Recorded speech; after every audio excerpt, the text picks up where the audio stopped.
7-time Jeremy McGrath has been crowned Supercross champion, and he's going to give you this view as you look down off the starting gate.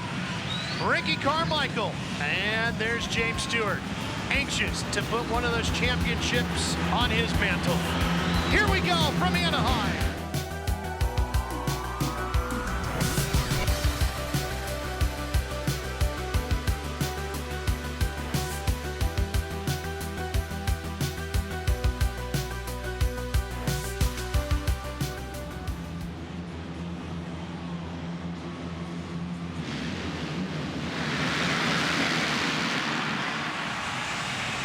Tedesco out of the middle. Maybe. No, he's not going to get it done. It's Villemin. David Villemin. His first week on a 450, and he puts the bigger bike up front. But look at Jeremy McGrath.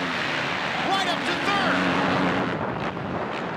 Going into the first turn, all three of us were in the middle of the pack, and I thought, okay, well, we're somewhat together. Let's go through, and just you never know what's going to happen. You know, we're going really fast. And, you know, mistakes turn into some big ones, and they cost, you know, a lot. So just trying to make it happen. McGrath is now the next one to deal with Stewart. Stewart to the inside. But look at McGrath flying to the sky to fight right back. Look at the former 7-time Supercross champion, Jeremy McGrath, put it battle bar to bar with James Stewart. You see Stewart there in the helmet cam, makes the pass on both McGrath and Bowman in one section. And now two riders separate Stewart from Carmichael. And Carmichael tries to do the same and come right back. Oh, Tedesco bobbles. I knew he had some good lines, and he didn't have a problem, you know, keeping up with me. You know, it was kind of like how I felt in Toronto. You know, you can just kind of get back there and, you know, watch the other guy kind of make mistakes and stuff, and just pick your line. So, you know, I knew it was going to be one section on the track, and I think it was right after the finish line jump. I kept struggling through there. I couldn't barely, you know, wasn't hooking up out there, and I thought that if any place he was going to try to get me, it was going to be there. So I already had him planned out. I was going to go down the inside and block him. The quicker you get back down on the ground, getting this four-stroke power going, the faster you're going to make things happen. There it is. Oh, Stewart got the inside of Tedesco, takes over the lead. Tedesco trying to come up the inside of him. And here comes Carmichael. Carmichael on the number 4 Suzuki, charging up through. He's up to third. He set the world on fire in practice and his heat race. I mean, I think his heat race, he was a second faster than me and Chad, if not more, and his heat race was about 2 seconds faster. I was surprised it wasn't more than that, to be honest with you. But so I felt that, you know, after the heat race, I was like, wow, I wasn't that far off. So I just try to rely on what I've learned the 10 years I've been racing in this, and put it to work. Meanwhile, Stewart back out front. A little bit of a bobble has allowed Carmichael to close up a little bit. This taking place while we were watching the highlight of the start, and look at the balance, though, as he catches it. Even when things go terribly wrong for James Stewart, he has miraculous natural skills that pull him back out of the trouble. Basically, I was just trying to hold on. You know, I knew it was going to be bad as soon as I hit, like, the third whoop. You know, it kicked out, and, you know, we had like 5 more left. So, you know, basically it was trying not to throw it away, you know, that early in the race.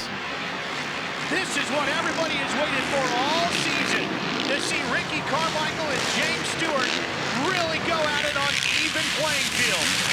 Early on in the year, with the first 2 rounds up in Canada, Stewart just seemed to have the speed.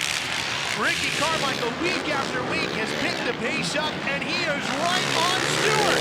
Carmichael is on here in Anaheim. Stewart is just sliding all over the slippery track, and now the moisture has just made this track so slippery as they pull side by side.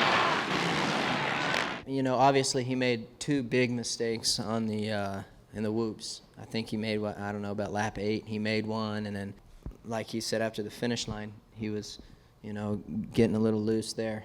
And I just felt that I was arcing that whole section really nice, and that's really the only place where I was getting him. Then he kind of pull out from the mechanics on, he'd pull away, and then I'd get him in the tighter stuff.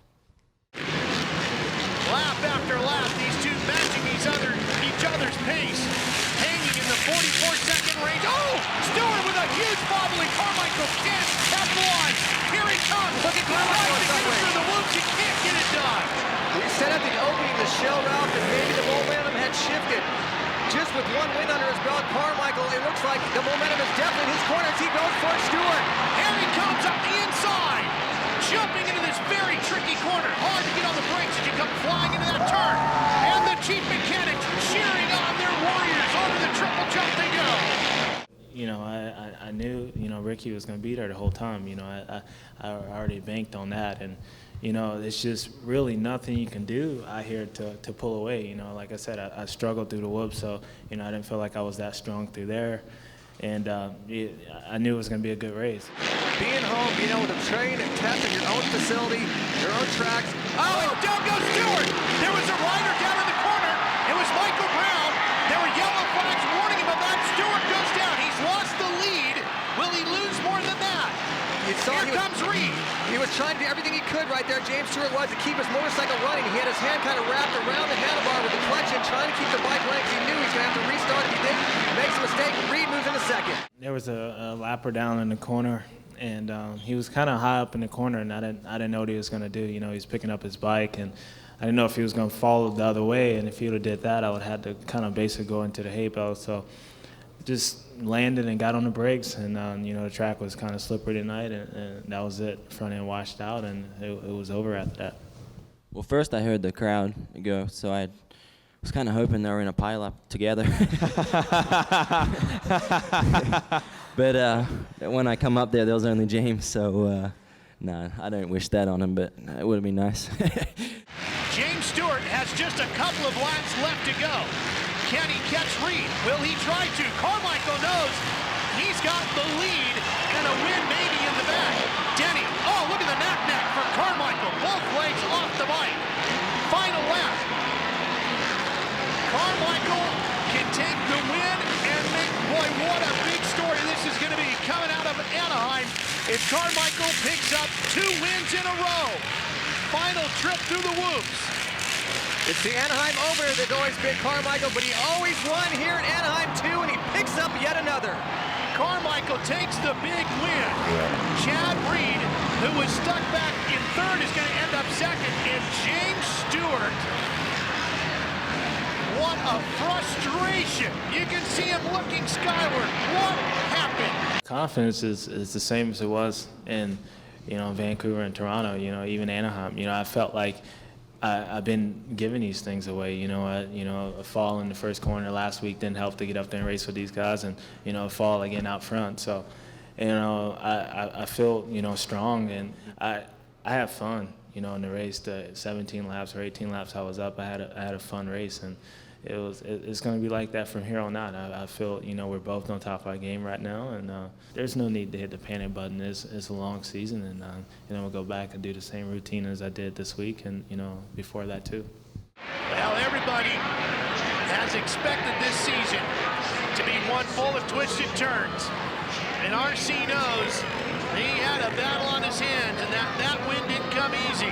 Stewart stopping to remind him, I'll see you again next week, and we'll do this again. That's the great Jeff Stamp, a former champion in his own right, stopping to congratulate Ricky Carmichael.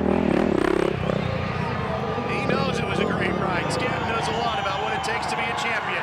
And Ricky Carmichael celebrates in front of the crowd here in Anaheim. You know, obviously you're always happy to get a win. It's unfortunate.